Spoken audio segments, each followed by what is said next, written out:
we've all taken exams, some have gone well and some, well, perhaps not.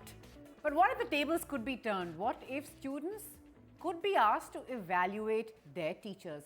Should that happen? Can you imagine that kind of a scenario? Can you imagine evaluating your teachers fairly, objectively? Well, that's what we are debating as we start this week, looking at should students evaluate their teachers. With me, Surbhi Mittal and Akshay Singh. Both of them are into design in some way or the other, or fashion or design in some way or the other. So that's the one connect they have, that they don't necessarily agree on the topic that we're looking at today. Surbhi, I'll let you start, ladies first and all. Why do you believe that students should not be evaluating their teachers? You have a minute. Basically, the students are not experienced enough. They're not experienced enough to understand what the teacher is trying to provide to them. So even though in the short term they might think that the teacher is not being able to provide to them the knowledge that they need, or if they are not satisfied with the marks, or if they find something wrong with the teacher, in the long run it might be very helpful for them, maybe at the job, or even longer in life, when they find that discipline that the teacher that taught them was what was exactly needed to them. So in that short-sightedness, a lot of the times that evaluation that the students are giving the teachers falls short, and when it is used for administrative decisions, a good teacher can always end up being thrown out of the college, or maybe not penalized in some way or the other. Yeah, exactly. Right. Akshay, respond to that. Perhaps students not mature enough, perhaps, not to sort of be able to, there might be frivolous reasons on why you sort of downgrade a teacher. I have to say that there is this, if you don't know how to cook food, you still know if it tastes good or not. You don't know how an engine works, but you know if you're satisfied with the car or not. So that's one thing, a student would always know if he or she is understanding what the teacher is saying, what the teacher is trying to teach.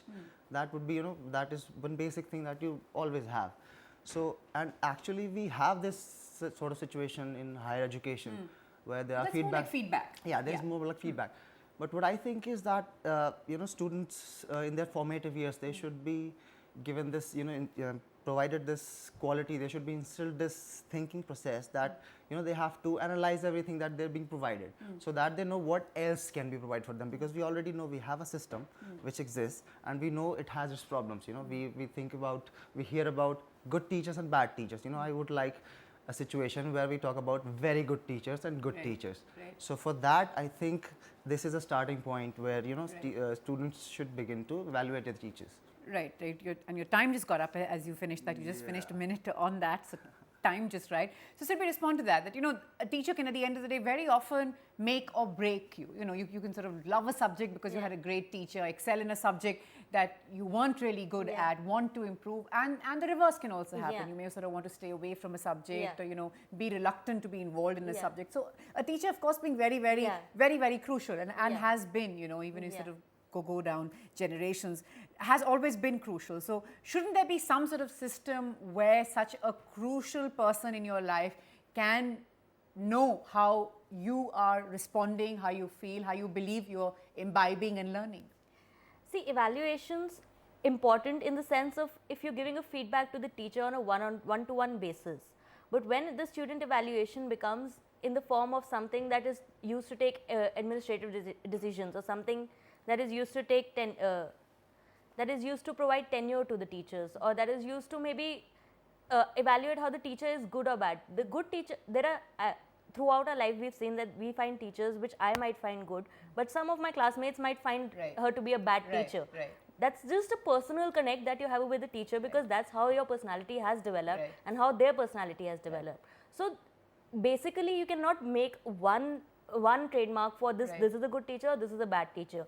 And if you give every student the same form, then it would be unfair to the teacher, because she is a person in her own, and how she connects with every student is different.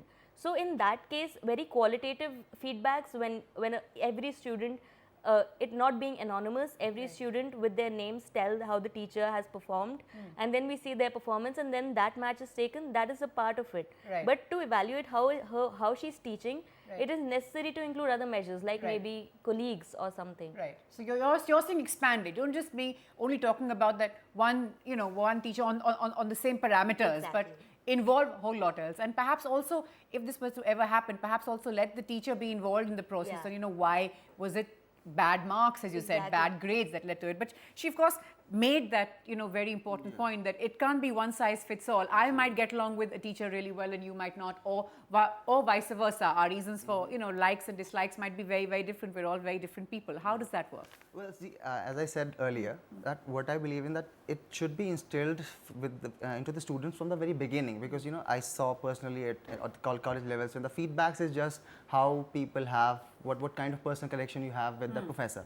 But it should not be the case. From the early on, a student should be made to understand that teaching, it's a process. It's a kind of a service. People pay service tax for that. So they have to understand how this service functions, and they should know the intricacies behind it and what they want more from it. Just the learning part, that being not liking or disliking person is completely a different Subjective, thing. right? Yeah, that's something different. But do you believe that students are sort of mature enough, sort of know enough, understand enough to make these key decisions and sort of keep, personal likes and dislikes or out of it?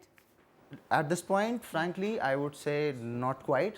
But then, as I said, it has to be made into the day-to-day activities of schooling, of academics, when people are mature enough at one point when they can actually evaluate the teachers. Right.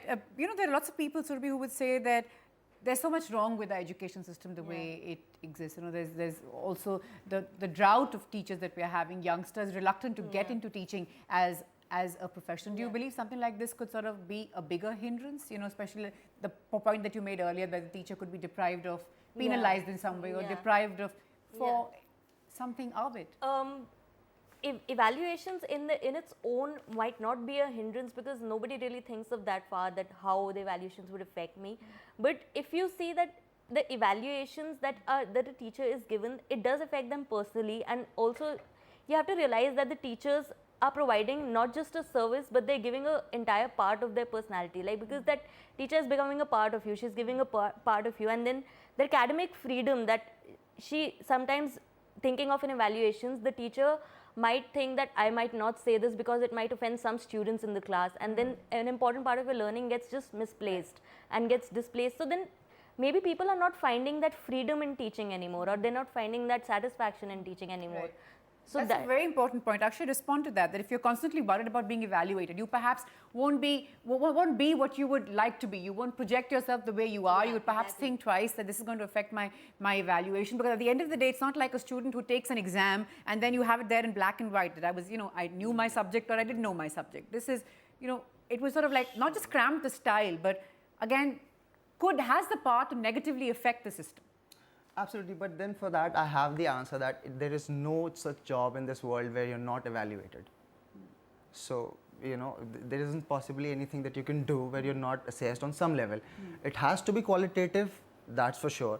There has to be a system which can evaluate that completely. But then, of course, I would not go with the fact that, you can leave a person completely free doing their job without any supervision, without any assessment. But there is supervision, and I guess assessment is on the fact of how well a class of students does in a subject, or overall under a teacher. So do you believe that is not enough, you're saying? Yeah, that's definitely not enough, because it has to be, because improvement is always there. Improvement can be there in anything. Even a teacher, if it's a great teacher, he or she can still improve. He can, this is the basic human tendency to improve. Right. Yeah. So how do you give that motivational factor? How do you provide that point, which gets them to improve?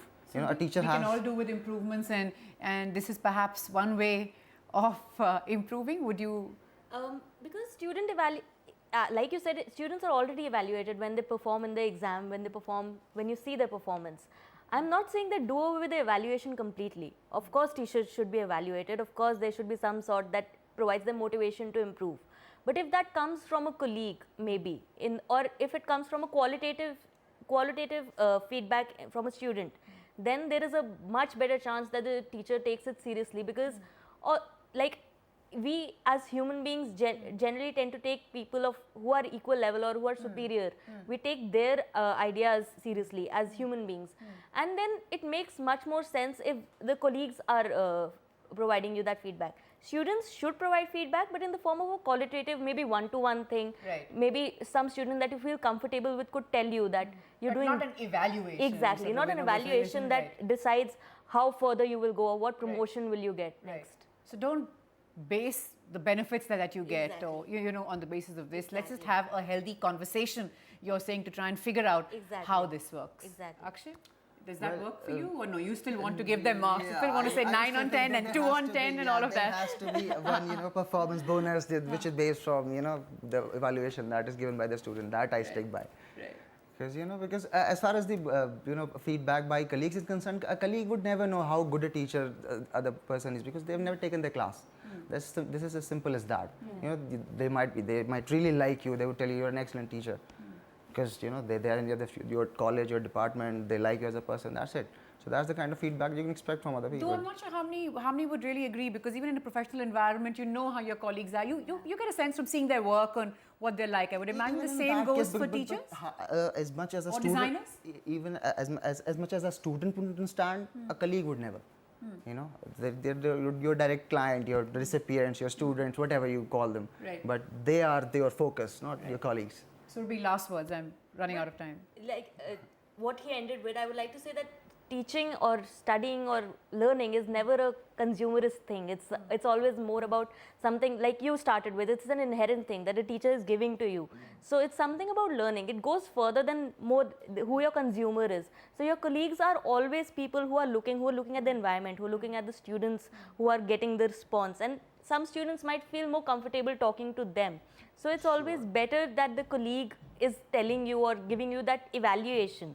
Because I think that kind of system already exists, because that happens, I don't Casually, like informally. informally that happens, exists there. Yeah, but in if sort that's of a made grapevine. formal, maybe if that's made formal in the sense of evaluation, not in terms of feedback. Feedback should always be there from students. I'm not against that. But in terms of And should be taken seriously too, and not just sort of dumped in a corner just because it's anonymous. I know, Akshay, as we wrap this, that you perhaps would have liked to grab the opportunity to evaluate teachers. Give me a couple of parameters as we wrap on what you would like to evaluate them on, and then Surbi.